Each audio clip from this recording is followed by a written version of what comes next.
आत्मा में कोई परिवर्तन नहीं होगा। तो इसका एक मतलब और भी है, आप पहले भी थे, आज भी हो, आगे भी रहोगे। आपसे मतलब आपकी आत्मा। तो जितने लोग यहाँ बैठे हुए हैं तो जरा सोच के देखिए कि हम लोग पहले मिले थे लेकिन नहीं पहचानते,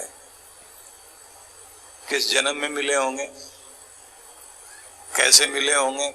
कोई व्यापारी बनकर मिला होगा, कोई सेठ जी बना हुआ होगा, कोई विद्यार्थी बना हुआ होगा, कोई इंजीनियर डॉक्टर बना होगा, कोई किसान बना हुआ होगा।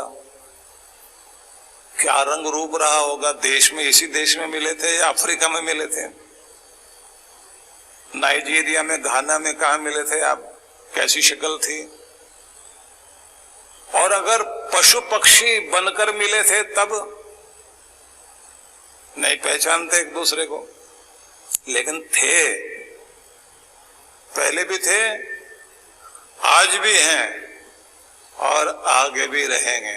हाँ, एक गड़बड़ होगी, शक्ल बिगड़ेगी, चेहरा दूसरा मिलेगा, शरीर हटेगा, दूसरा शरीर आएगा।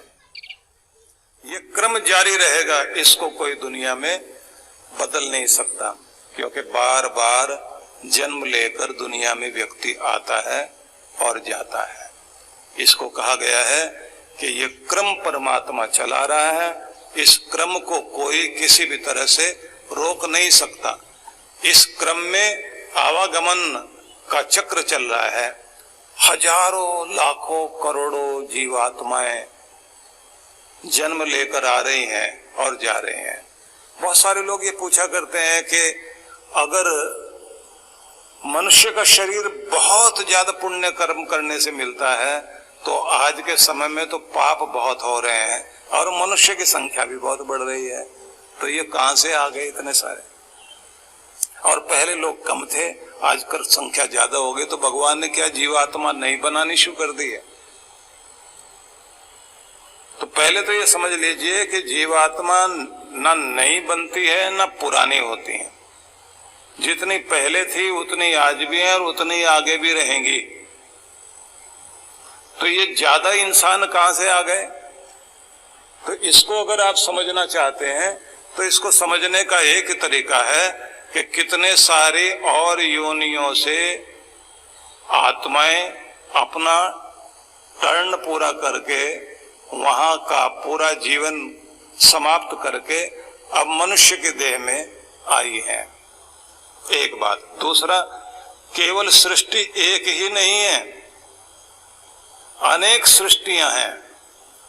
कहीं प्रलय हो रही है और कहीं नई सृष्टि बन रही है, तो वहां की आबादी ट्रांसफर हो रही है। जहां प्रलय हो गई ना, अब वहां की जितनी आत्माएं हैं उनको ट्रांसफर किया गया, उनको कहा गया चीन और भारत में संख्या ज्यादा बढ़ रही, इधर की तरफ भेज दिया जाए। स्वर्ग से आया हुआ कोई भी व्यक्ति दुनिया में जब आता है तो उसके अंदर पुण्य का प्रभाव, अच्छाई का प्रभाव ज्यादा होता है, अच्छाई की तरफ ज्यादा चलता है। लेकिन देखा जाए तो स्वर्ग में तो लोग बहुत कम हैं, सारे नरक में ही हैं। और मरने के बाद हर कोई कहता है कि हमारे अपने पिताजी के, माताजी के नाम के आगे तो स्वर्गीय सब लोग लगाते हैं। कोई ये तो कहता नहीं है कि वो नरक से ही पधारे हैं या नरक में पहुंच गए हैं। कितना भी कर्म बुरा कर ले आदमी कहेगा स्वर्ग में गए। तो इसका तो मतलब ये